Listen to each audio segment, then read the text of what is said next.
The Piscataqua River Bridge, it's Maine's critical lifeline for commuting, commerce, and tourism. I'd guess almost everybody has driven over that bridge. And everyone who's made that drive on I-95 also knows it can become a bottleneck. We do have some other bridges along the side, but they don't have nearly the same capacity as the high-level bridge. Colby Fortier-Brown is an assistant state traffic engineer with the Maine DOT, which has had to get creative to keep traffic flowing after 3 full closures of the bridge last year. Our goal is never to shut down if we don't need to.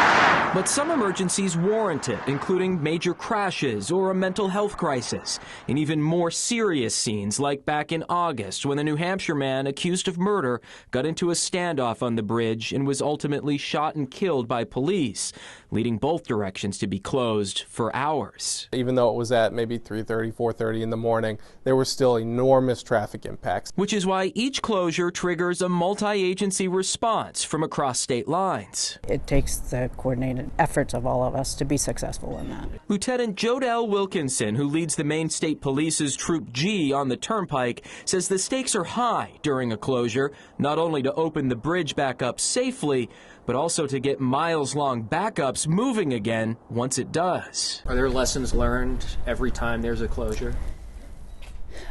I think there's lessons learned no matter what the incident at the end of it, how we can improve and do use resources that are readily available a little bit better. We do after action reviews. We discuss recent incidents, things that we could have done better. Nick King with the New Hampshire DOT says what they've learned works is alerting drivers the bridge is closed before they even get near it, either through signs or putting alerts in apps like Google Maps. People's navigational systems in their vehicles, on their phones, are going to direct them on where to go. But even with carefully crafted detour routes, local roads in Portsmouth and Kittery can still get overwhelmed, highlighting the bridge's critical role in the region.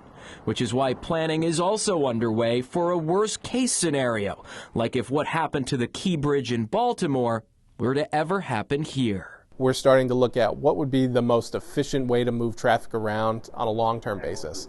It could be either anywhere from 8 hours to multiple days or months. As you can imagine, that planning involves a lot of agencies, both in Maine and New Hampshire, but also on the federal level, because the Piscataqua River Bridge is also part of a major evacuation route.